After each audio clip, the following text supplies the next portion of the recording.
We mentioned one of the two invalidators of fast, eating and drinking. Now we are going to go to another invalidator of fast, which is allowing thick dust to reach our throat. This is a matter of precaution here. It means that basically, according to this view that I am going to read tonight, this opinion, a matter of precaution means that the scholar could not come to a final ruling. He can't give a fatwa. And because tashri', making something wajib or making something haram without having knowledge and evidence is haram, a scholar will sometimes do ihtiyat or precaution because he can't make something haram or he can't make something halal, right? So when he can't come to a verdict, but there's something in that issue that he feels that the mu'mineen, the believers, should refrain from, for different reasons, he'll give it the opinion of precaution. What is our duty when we see ihtiyat or precaution in the books that we read? We have to stop, we have to act upon it, and if we choose to, we can choose the next scholar in line, the next scholar that is the second most knowledgeable. We do taqleed and follow the scholar who's the most knowledgeable, according to our research. If he does ihtiyat, he can now follow the second most knowledgeable. So in this issue, allowing thick dirt, thick dust to reach the throat is a matter of precaution. Thin dust is allowed. If there's little thin dust, it comes to your throat, intentionally you can breathe it, it's okay, but thick dust. And as a matter of precaution based on the same ruling, cigars are not allowed. The smoke of cigars, the thick smoke of cigars, or cigarettes, right? Tobacco products, qalyun, shisha, whatever. These thick products are, as a matter of precaution, not allowed. Some ask, what if I'm walking in the mall, or not in the mall, I'm walking and somebody is smoking? If it's a light sense of smell, it's a light smoke, it's okay, secondhand smoke. But if it's going to be a lot, then it would be a matter of precaution to stay away from it. Some ask, what about asthma? I have asthma and I have these asthma inhalers.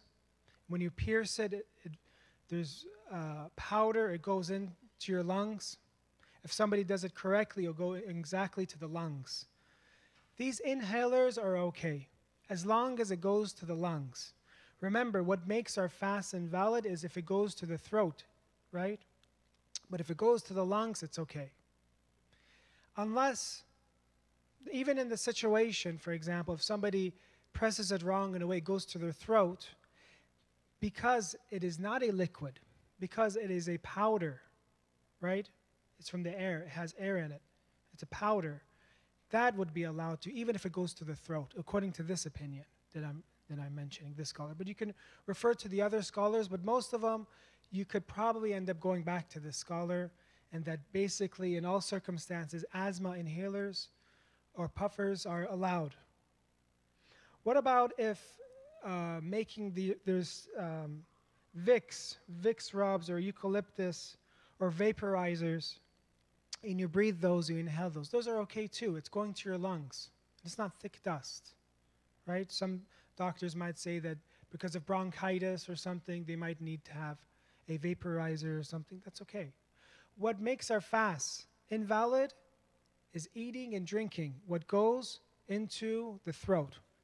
And according to this scholar, even IVs, even getting insulin, if somebody has diabetes, getting insulin shots, vitamin shots is allowed.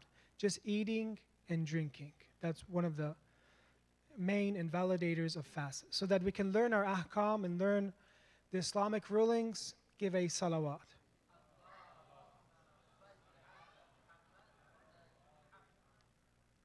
We were discussing about reaching perfection, how to become complete.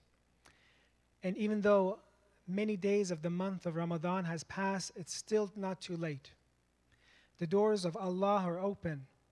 And we can still, even though there's maybe 6, 7, 8 more days of fasting, or 6, 7, 8 more nights of the month of Ramadan, there's still enough chance for us to seek forgiveness. Brothers and sisters, it says in narrations that the beginning of the month of Ramadan, huwa shahrun awwaluhu rahmah, the beginning of the month of Ramadan is mercy, is rahmah. The middle of it, wasatuhu maghfirah. First there's rahmah, there's mercy. The middle, there's forgiveness. You've passed the middle, so inshallah we've been forgiven. Wa akhiruhu ijabah. The end of it, your du'as are answered. So inshallah, whatever you do du'a, it'll be answered. And there's another thing which is very great at the end. وَآخِرُهُ إِجَابَةٌ وَالْإِتْخ مِنَ النَّارِ, and freedom from the hellfire. If somebody fasts 30 days, or however much they can, that's wajib on them. If they fast for 30 days, they pray, they read the Quran, they do their du'as, at the end, Allah will grant them freedom from the hellfire, which is ultimate happiness. Because even if we have a lifetime that's full of fake fun and fake enjoyments, but at the end, you know you're going to be sentenced to hell. You say it's not worth it. So if Allah gives us this freedom from the hellfire, we'll have everything. Right? That's why Imam Sajjad alayhi salam, one of the reasons we read in his du'as in Sahifa Sajjadiyya about the month of Ramadan, Dua 44, he says, Alhimna ma'rifata fadlih. Let me know, inspire me about the month of Ramadan, its virtue, how great it is. It's important for us to know where we are right now. This might be the last of the month of Ramadan that we'll ever have a chance to fast or experience. Think, brothers and sisters, how many months of Ramadan have passed before us? Thousands. How many will pass after us, after we die? This may be 50, 60 years, 30 years, 20 years we're alive. We get 20, 30, 60 of these.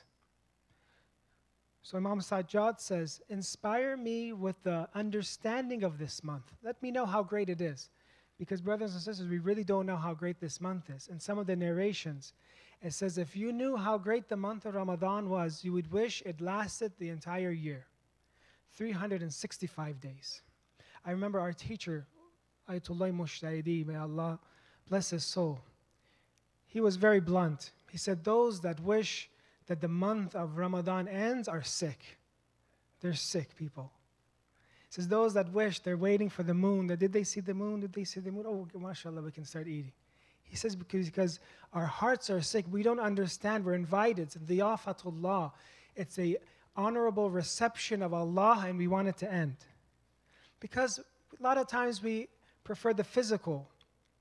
We prefer the material to the spiritual. If we were to truly prefer the spiritual, we would not want this to end. We would cry day and night that Allah, it's the 23rd right now, it's the 24th. Did you forgive me? Am I going to go to hell? Am I freed from hell? This is something that time is running out and you're worried that this month is ending and that Allah didn't accept your prayers, that Allah didn't accept your fast.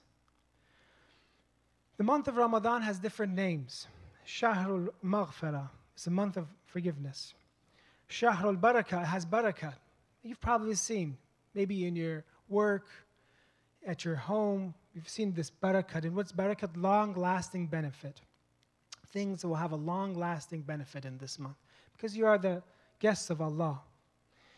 You will see it's Shahrul Itq, how I mentioned, freedom of the hellfire. And one of those is Shahrun du'itum ila diyafatillah. It is the month that you have been invited to a hospitable reception by Allah. See, we have been invited to many people's homes before, and we will be later on. Imagine if a billionaire invites you. What could they give you? The best food, the best entertainment. But what comes from humans? Ma indakum yunfad. Whatever comes from humans, it will end. Wa ma indallah baq. But whatever is from Allah is everlasting. If you're invited from somebody, they would give you food, entertainment, but at the end it would end that same night. And you still have to vacuum maybe and clean, and there's a lot of things that you have to take care of because ma indakum yunfad. Whatever is with you will disappear and vanish. But what's from Allah in His reception of you, is going to last forever. How? Because your actions will be accepted in this month, and your actions will therefore exist forever. It will always be with you, because what is from Allah lasts forever. In the month of Ramadan, the narrations say that your actions will be accepted in this month. Can anybody invite a guest and provide them everything they want? Can they make their actions accepted? No. Only Allah. So this is the difference between the reception of Allah of you, brothers and sisters, and of a normal human being. Because what is with Him is bagh, will ever last. Your actions will be accepted. Your prayers will be heard. But not everybody, brothers and sisters, is realizing the greatness of this month. There is levels. Some people understand it at this level, some people at this level, some urafa at a very high level. And that's why the Imam is telling us to understand this month. First, see how important it is. After you have understood it, وَإِجْلَالَ حُرْمَتِهِ, make me honor its, make the way that I honor it in a great manner. Make its honor in the way that, God forbid, if somebody disrespects it, make it very important for me. Make the haram in this month, in my eyes, very big. Because they are big in the eyes of in the Imams, in the Ahlul Bayt. If somebody, God forbid, doesn't fast, if somebody does sin in this month, it is a very, very honorable month for Allah. It's Shahrullah. If somebody disrespects this month, has disrespected Allah. It is His month. If somebody breaks their fast, they have dishonored Allah. They have disrespected Allah. So one of the most important things is first to understand and review and think, I am a guest of Allah. But this reception isn't for everybody. We see in society, many people, they don't even know. It's the month of Ramadan, it's the nights of Qadr. What do you guys, they don't even know what's going on. And even some of the believers, they don't experience the month of Ramadan, the sweetness of the month of Ramadan. Why? I'll explain to you in this verse of the Quran. When Prophet Musa ﷺ came to talk to Allah, Allah told him, Inni ana rabbuk, I am your Lord. He came to speak to Allah. And of course, Allah doesn't have a physical form whatsoever. Whatever is happening in this meeting is in a way that, of course, our worldview of Tawheed and our worldview of the oneness of Allah doesn't become, in a way, doesn't negate it. Doesn't negate our worldview of Tawheed, because Allah doesn't have a physical form. When we say meeting, this is how the Quran is giving a symbol. It's not as if, na'udhu billah, God has a physical form or has a voice, right? God doesn't have any need for anything, absolutely. So Musa alayhi salam was invited to talk to Allah. But what does Allah tell him in the Quran? فَخْلَعْنَ عَلَيْكَ, take off your shoes. Take off your shoes before you talk to me. So if we are guests of Allah, we have to take off our shoes. We have to respect this month. Not everybody can understand the fadl and virtue of this month. You have to come to your heart, to your spirit, and contemplate that where are you right now? And if you leave the month of Ramadan, where are you going to go? What else is there to do? In this month, there are different benefits, great benefits in this month. And tonight, inshallah, I would like to mention a few of them. There are opportunities, there are golden opportunities.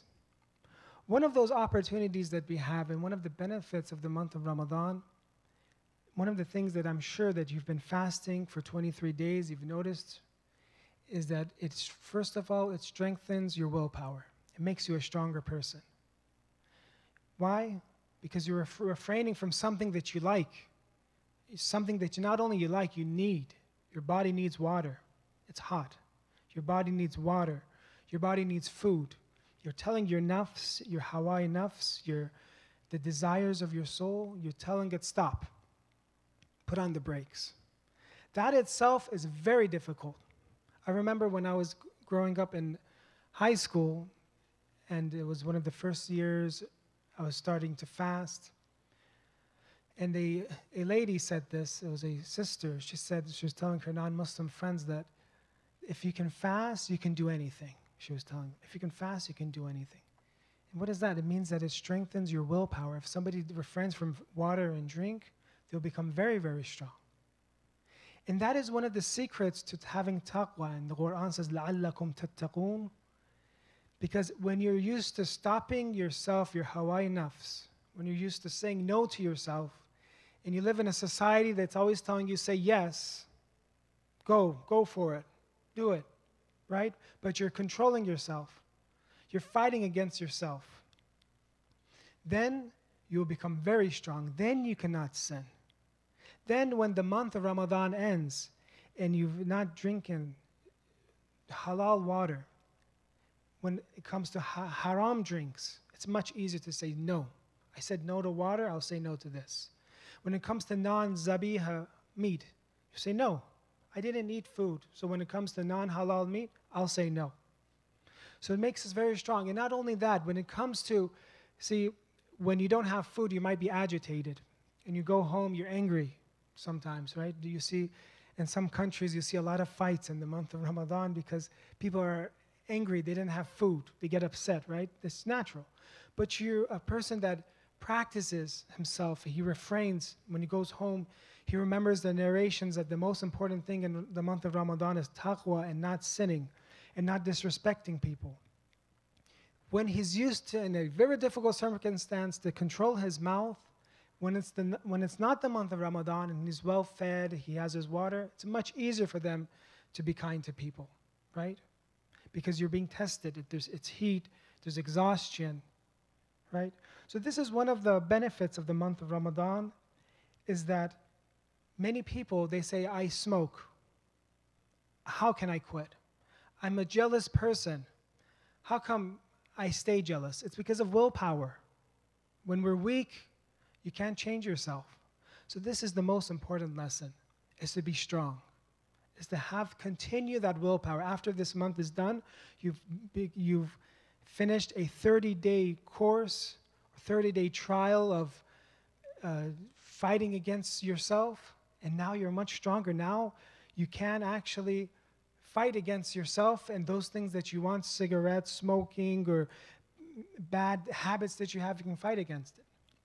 And that is one of the keys to success of the world and the akhirah. They say children, they did studies that when a child, that some type of children, if you give them a sudden enjoyment, they compare it to these children that if you gave them a reward and they would take that reward right away, or they would prolong that reward and give it to them maybe later on at the end of the day, but give them twice as much. Imagine they would give them like $5 now, $1 now, or later on to this kid if he waits $20. They notice that those kids that can wait and control themselves and fight against themselves, have willpower, they'll be much, much better at their school, at schoolwork, at homework, right? This is also the same in business. Those businessmen that are very successful, they had discipline and they had willpower. They showed up to work very, very early and they left late at night.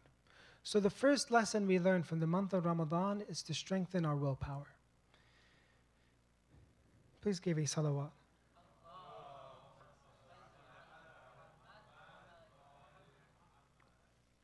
They say a desert Arab came to the Prophet of Islam. And the Prophet was telling his companions, he said that today a person will come to me that Satan has not influenced for 3 days. A person will come to me today. The person comes. There was an Arab, a Bedouin Arab. He comes. He says, I was looking for the Prophet. Man Rasulullah. Or Man Rasulullah. Where's the Prophet? They introduced the Prophet to him. He says, I was looking for you for 3 days. He sees the Prophet of Islam and tells him that I want to believe in your religion. I want to leave polytheism. I want to leave worshipping of the idols. So he says, he said the shahadatain, ashhadu an la ilaha illallah, ashhadu anna Muhammadan Rasulullah, Allahumma salli ala Muhammad.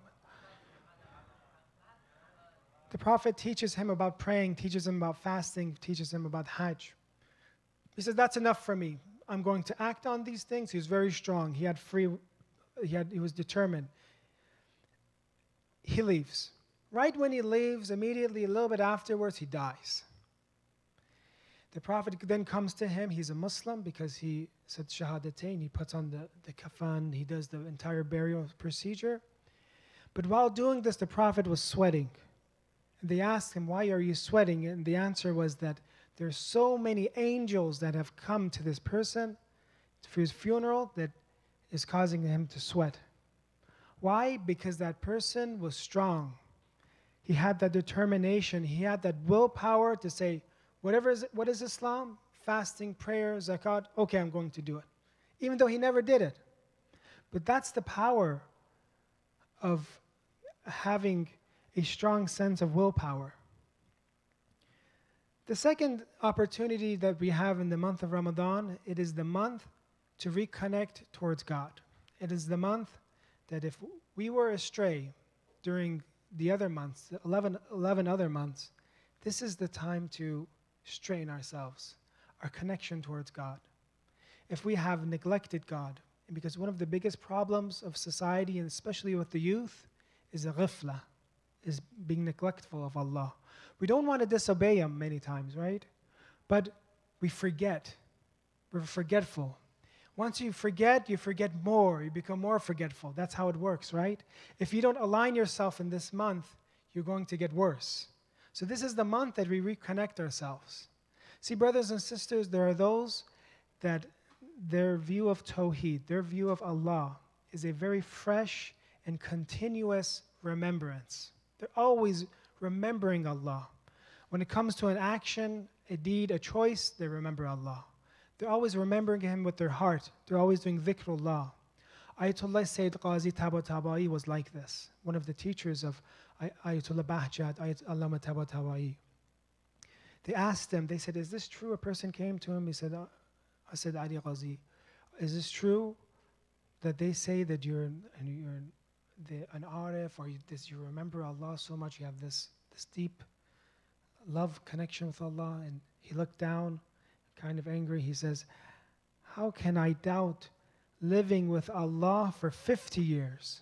He says, I have lived with Allah for 50 years. He lived with Him. What does that mean? It means he breathed Allah. He inhaled Allah, he exhaled Allah.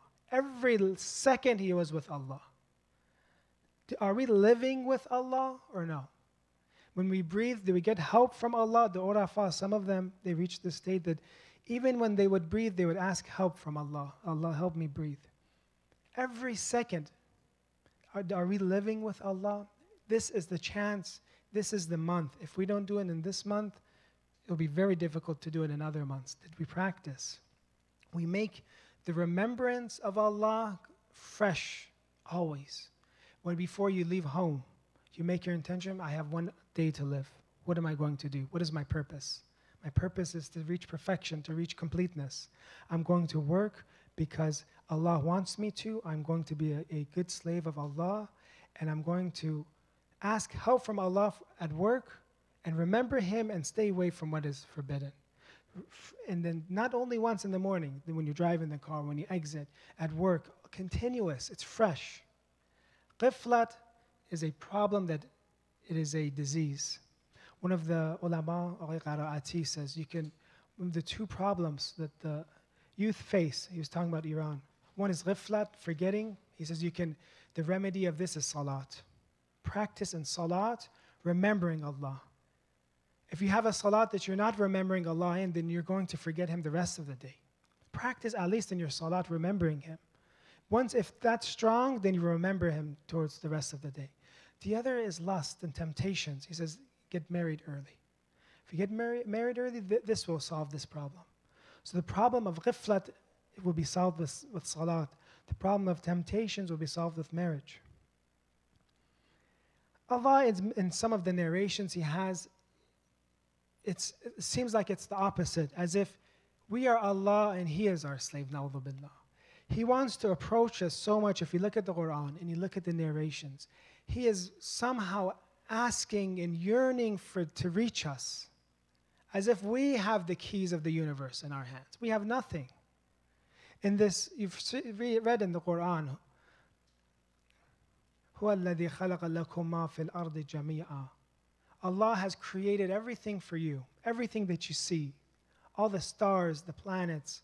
the trees, everything you see, He has created it for each and every one of you. All the stars that you see, billions. And then in the narration it says this. It says, Yabna Adam. This is a hadith Qudsi. What's a hadith Qudsi? A hadith, a narration that Allah is speaking. Allah says this. Yabna Adam. Khalaqtul al-ashya. I have created everything. Kullaha li'ajlik. I have created everything for you. Wa khalaqtuka li'ajli. I have created you for myself. Because if it wasn't for humans, nobody else would see the beauty of Allah's attributes, the manifestation of His attributes, the tajalli of Allah. Birds, animals, they do tasbih of Allah. But do they understand the manifestation of Allah and His attributes? No. So I've created you for me, to see who I am. وَأَنْتَ تَفِرُّ مِنِّي. While you run away from me. I've created everything for you. All the universe, look how great it is. But I've created you for me, but you run away. Brothers and sisters, the month of Ramadan is the time that we stop running away. I ask myself, where am I running away towards? Where am I going? Is there any destination when people run away from Allah? Is there anywhere they can go to? It's like running away in a circle. They're going nowhere. Like a whirlpool, they're drowning. Because when people run away from Allah, they don't have a purpose. They don't have a goal. Right? They're just chasing their own temptations over and over. If you simplify man's life, it's like going to a gas station, getting gas, spending the gas, getting more gas, fueling your gas, and then spending it. It's over and over the same thing. This is a life without God, a purposeless life, a life that has no aim. But our life is this way. It's towards the peak. It's like traveling is a suluk, a journey towards Allah, that every day you're going higher and higher and higher. At the peak, who is at the peak? Imam Ali alayhi salam, the Prophet. And we're facing that peak. Slowly and slowly, we're either walking, and at the same time, they're pulling us. They're pulling us towards Allah. Allah, in another narration, so we see how much Allah wants us to love Him. He tells Prophet Musa alayhi salam, أوحى الله تعالى إلى موسى حببني إلى خلقي. Right? Make me love my creation. حببني إلى خلقي. Make me love my creation. وحبب خلقي إلي. And make my creation love me. Make me love my creation and make my creation love me. We find out from this narration that Allah, there's some that Allah doesn't like. He's telling Musa, make me love my creation. I want to love them. Make me love them. And also make them love me. Musa alayhi salam asks, قَالَ يَا رَبِّ كَيْفَ أَفْعَلْ. How can I make your creation love you? Or in some of the narrations it says, I love you, but how can I make your creation love you? It says, ذَكِّرْهُمْ آلَائِي وَنَعَمَائِي لَيُحِبُّونِي.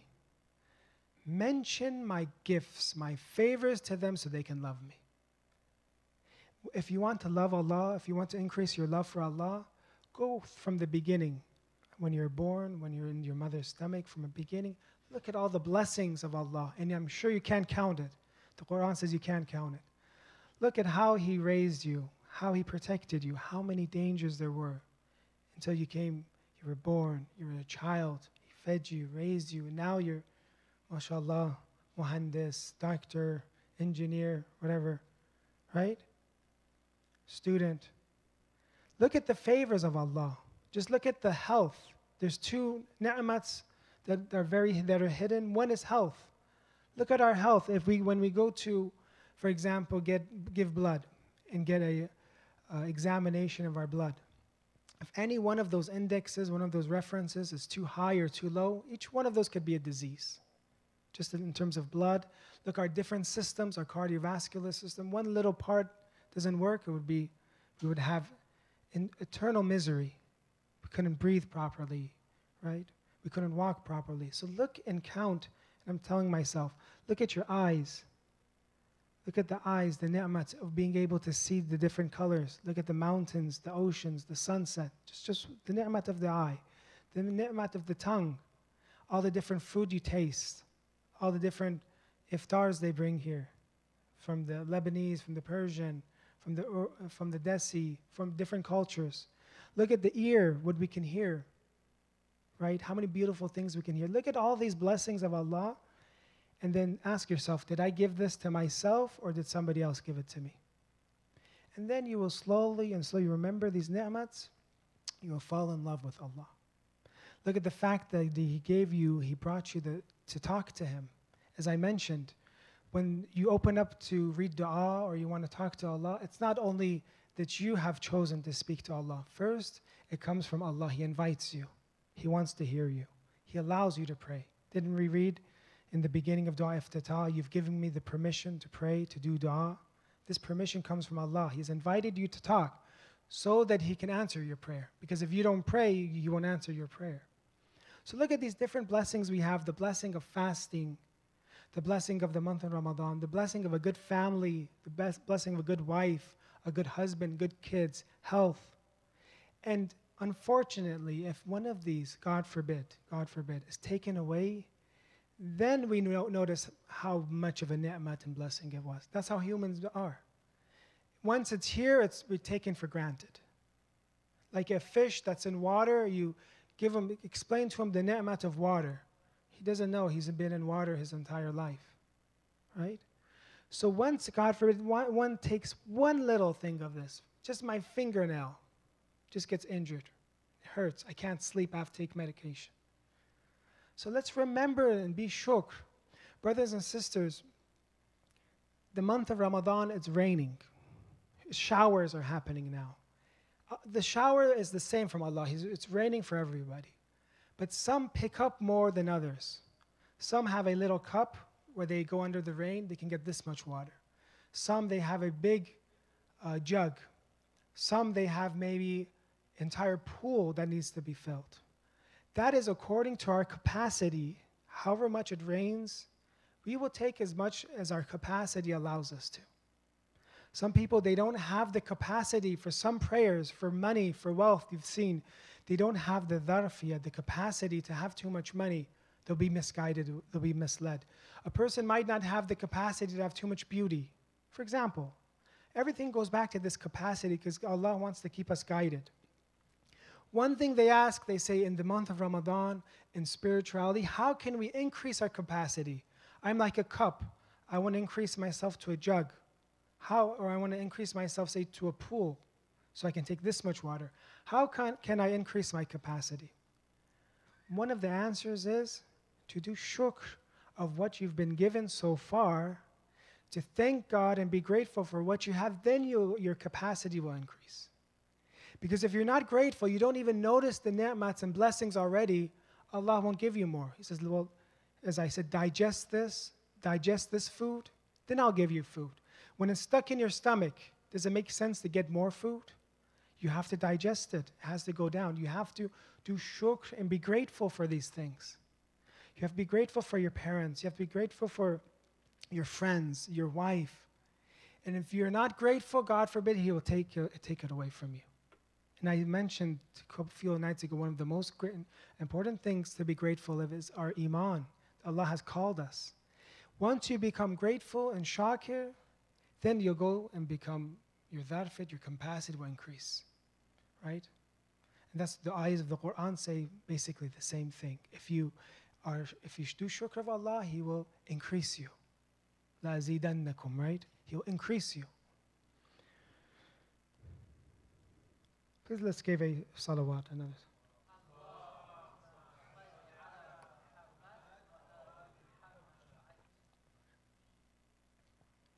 Another thing that the month of Ramadan does, actually I'd like to finish this narration.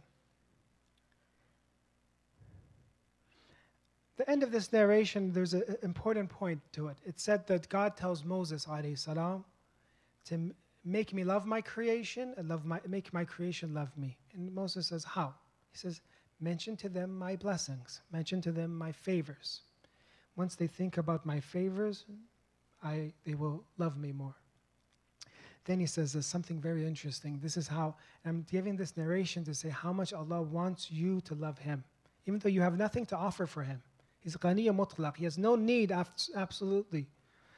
He says, فَلَئِن, in the same narration, فَلَئِن تَرُدُّ آبِقًا عَنْ بَابِي. If there's somebody, abiq is somebody that escapes, runs away.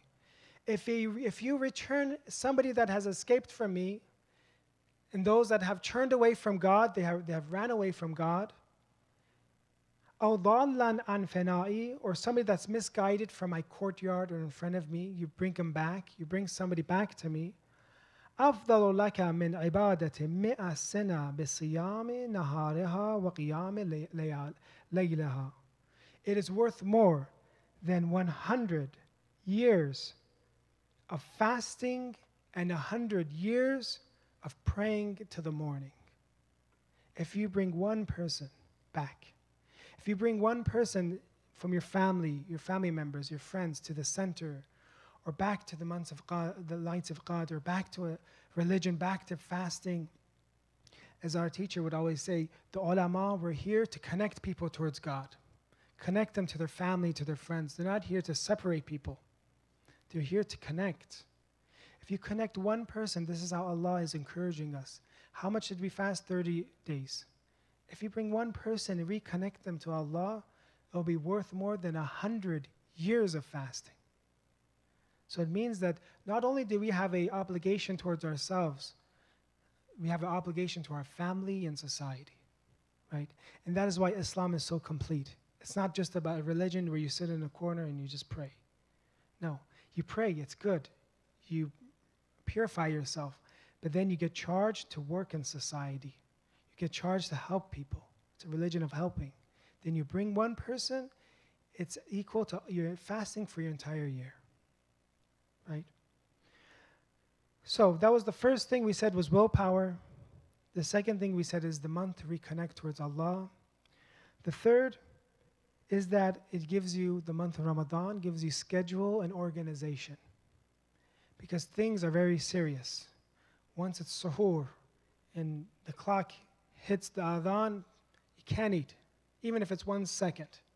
It's very, very serious and very, very organized, right? If it's 2 minutes late, you still can't eat, right? If you wake up 2 minutes late. At the same time, for iftar, once the adhan, once you look at your clock or you look at your prayer time calendar, that's when you can eat. So it gives us organization and it gives us time management, how to manage our time. You have to be able to sleep early or you can be awake the entire night to have suhoor. So you have to organize yourself. Brothers and sisters, you've been coming to the masjid, maybe some of you every night. You've come to the masjid, you did congregation prayer, you had iftar, you saw your friends, you listened to some mu'azzah, some speech or something, and still you go to work and you function day-to-day life. So you notice with managing this time period, you can get to everything. You can go to your center, you can see your friends, you can have iftar. So this month is a month of organizing our time. Because if you just allow your day just to pass, shaitan will plan it for you. Many people are ulama, one of the tricks that they had is, or the tips that they give, is they have a plan for themselves that day. Shaheed Mutahari or Ustad Mutahari, even though he was a great husband, great father, he would read so much, would study so much, he would plan in his part of the day studying, that when he would leave the room, he would say, sometimes I'm dizzy from studying. Right? Because he would plan his day. He could both get his studies done and also be a very good father and also be a very good teacher for the college students and go to members. So a lot of this time planning, and many people, they think, I don't have enough time for this. I don't have enough time for Islam. I don't have enough time for prayer. Most of it comes to we don't feel like it because our heart is polluted. 30 minutes will feel like maybe watching a movie or watching something, but if you say 30 minutes, talk to Allah. Just think about what's going to happen in the day of judgment. You say, oh, we don't have enough time. This dua is taking too long, right? It doesn't come from time. The problem comes from ourselves, our souls. So managing our time is something very, very important. And some of the narrations, it's advised to divide your day into this. This is the manner. From this narration, I'll read for you. Sa'atun limunajat Allah. In this narration, it says you should have 5 time periods in the day. You have a time period where you speak to Allah. You whisper towards Allah. You have a time period, sa'atun li'amr al-ma'ash. You go to work, right? Or those that, from the sisters that stay at home and their work is at home. They clean the home, some of them. It's very unfortunate sometimes, see brothers, that some of the sisters will be at home and working. And some of the other sisters will look at them in a bad way and say, oh, they're just a homemaker. I'm a lawyer, I'm an engineer, they're just a homemaker. This is something very wrong. Because if you look at the narrations of the fadail of a woman or a mother, even a father, anybody that works at home, it's worth more for a woman even than ziyarat, even than these du'as, even in all these ibadat, to help at home. Especially if she has a kid. Now, I'm talking about some people, they can't afford it. They have to, both the husband and woman have to work. True, that's good. Everybody knows what they have to do. But what I'm saying is never to put down a sister that is working at home or is a homemaker and isn't a engineer, but she's doing her duty. Because Islam is about ubudiyat. It's about being a servant. When you're a servant of Allah, you're doing your duty. Your duty is when you're at the childbearing age, right? And you can, for 10 or 15, 20 years, you have to stick with your children. You have to raise them. This is your most important duty. One of my friends, I remember him saying that, I was like, how come you're so strict with your kids or either small? He said that, look, I couldn't become a soldier of Imam Zaman. I want my kid to become a soldier of Imam Zaman, right? This is the duty of the ladies, of the mothers. The effect that the child will learn from their mothers is much more than the fathers. The fathers also have to help out. There's no narration that says it's haram for a man to help out at home. There's no narrations like that. It's important for the man and woman both to help. What's important is your niyat and your intention, and what is the product of your efforts. That child that you've raised for many years, that is the entire goal. So anyways, so a time to work either at home or outside, or if you're a student, you study. And then a time period for your friends. But the narration doesn't say all your friends. It says those friends, الثقات الذين يعرفونهم عيوبكم ويخلصون لكم في الباطن. Those trustworthy friends that when you see them, they tell you your sins. They tell you your uyub, your faults. They help encourage you, right? Not in a bad way, in a constructive manner. You have friends, so it's not the narration doesn't say any friends. Those friends that help you grow. Say, hey brother, I love you. You're my friend. Hey, let's pray Salat Jamaat. Maybe your qira'at is wrong here. This ahkam. Maybe you should do this. They help you. They help each other.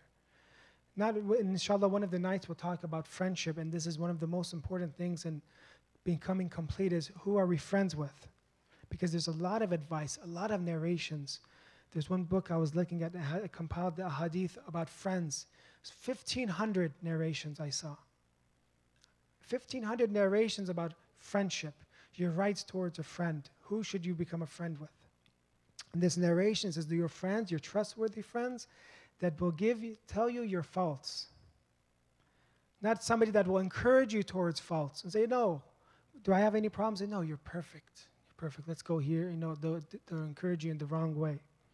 The fourth, وَسَاعَةٌ تَخْلُونَ فِيهَا لَذَّاتِكُمْ فِي غَيْرِ مُحَرَّمٍ. You can have a time period where you enjoy, you have ladha. You enjoy. You want to watch movies, you want to read books, whatever you want to do, you have a hobby, have it. These 4 time periods, talking with Allah, working, right, your friends, and then at the end, for whatever you want to do. So Islam, and some of the other narrations, it says that you'll get your energy, whatever energy you have for worship, for your friends, you'll get it out of this relaxation or doing things that are fulfilling those hobbies that you have, right? So scheduling our time, the month of Ramadan is a month of time management, so you can have a time that you come to the masjid and work, time that you're fasting, time you have with your friends, your family, you have the iftar, and time that you want to relax at home. It is a very balanced and logical. It is not a religion that says pray 24 hours or work 24 hours. It's balanced. Work, worship, friends, and enjoyment, right? It's a very balanced lifestyle, very easy. And I think that not only the rewards, if somebody acts according to these things, not only will they see it in the akhirah, of course, they'll have a better life themselves. They have helped themselves first. Not only is they're just looking for thawab, they'll have a better lifestyle, a more balanced lifestyle. So these are one of the lessons that we can learn, inshallah. Tonight, as I said, I'd like to mention the tribulations of the Ahlul Bayt. And one of the reasons is the journey towards completeness in Allah is very difficult for us just to go step by step. We have to be pulled. We have to be pulled. They call this majdhub, jadb, because of the love. Love pulls you. If you make this connection with the Ahlul Bayt, you cry for them, inshallah, in the morning and the night, you will be carried. You will notice you'll be 10 years, you'll be somewhere very, very high and you didn't even work for it that hard because you were pulled. This is one of the secrets. It's the secret of remembering and crying for the Ahlul Bayt. Brothers and sisters, I take you tonight, inshallah, and we go to the dungeons of Sham. We go to Syria, where Imam Hussein alayhi salam from Karbala, their entire family came back. They went to Karbala, they were killed, but the caravan of Karbala left one person in Sham, one person in Damascus state, and that is the daughter, or at least one person, maybe more. One person, that is the daughter of Imam Hussein, the 3-year-old, 4-year-old daughter of Imam Hussein. One of the scholars were saying before you enter the shrine of Imam Hussein, that you should have permission to enter his shrine. He's Sayyid al-Shuhada, he's the master of the martyrs. How can we get permission? He said, cry. Once you break, your tears when your face becomes full of tears, becomes wet, then you have permission now to enter the shrine of Imam Hussein. They asked, how can I cry? He said, go sit in a corner. One of the easiest ways to cry for Imam Hussein is think of Sayyida Ruqayyah. Think of this 3-year-old daughter of Imam Hussein. You break into tears, each and every one of you. When you hear the story of a 3-year-old girl being hit, being slapped, her clothes catching on fire, it breaks your heart. Then you're ready to enter the shrine of Imam Hussein alayhi salam. With her little hands, brothers and sisters, she's a 3-year-old daughter of Imam Hussein, but she has a lot of honor. Inshallah, with her little hands tonight, whatever hawa'ij, whatever you want from Allah, with her little hands, she'll open great knots, big knots that nobody else can open. Imam Hussein, we address you and we say, come and see your daughter Ruqayyah in Sham, in the dungeons, the dark dungeons of Sham. She has not slept in many nights. Many nights she has left you, Imam Hussein. You have left her. Instead of counting the stars at night, a little girl, she counts the stars at night. She has to count the wounds and the scars in her body. Her feet, Ya Hussein, her feet are like your lips. They're both bruised and cracked, her little tiny feet. She has not been caressed. A little girl needs to be caressed. Instead, the fire of the tents caressed her hair. Look and see her face. She's in Sham, she's in the dungeons. Her face, she has lost the color of her face. Her face is pale. Nobody is there to brush her hair. She says in the dungeons of Sham, Ya Abata, man alladhi aytamani ala sighra sini. Ya Abata, man alladhi aytamani ala sighar sinni. Who has made me an orphan at such a young age? It is then that they say in the narrations, the cruel, the unjust people of Sham, they bring forward the head of Imam Hussein to Sayyid Ruqayya because she's crying day and night. She grabs the head. She misses her father. She grabs it to her chest. She tells her dad, she talks to her, talks to him and says, Dad, how difficult it is being an orphan. How difficult it is being a captive. I have become old at the age of 3. I'm 3 years old, but I have become very old. She cries to her father. Imagine, she's crying. She says, my heart longs for you. I miss you, Father. She wants to tell him, should I tell him what they did to me? Should I tell him what I've heard, what they did to my Aunt Zainab? Should I say it or should I not say it? She says one thing, imagine, she says one thing to the head of Imam Hussein. She says, let me tell you one thing, Dad. I have experienced what grandmother has experienced. I have experienced what Sayyidah Fatima has experienced. I've experienced the beating from the enemy. I've tasted the beating of the enemy. وَسَيَعْلَمُ الَّذِينَ ظَلَمُوا أَيْ مُنْقَلَبٍ يَنْقَلِبُونَ. And they who act unjustly shall know to what final place of turning they shall turn back. Ya Allah, we ask you, in behalf of Sayyida Ruqayya, to inshallah accept our majalis. Accept those that have helped in any way or form. Even putting a chair for this majalis, bringing tea.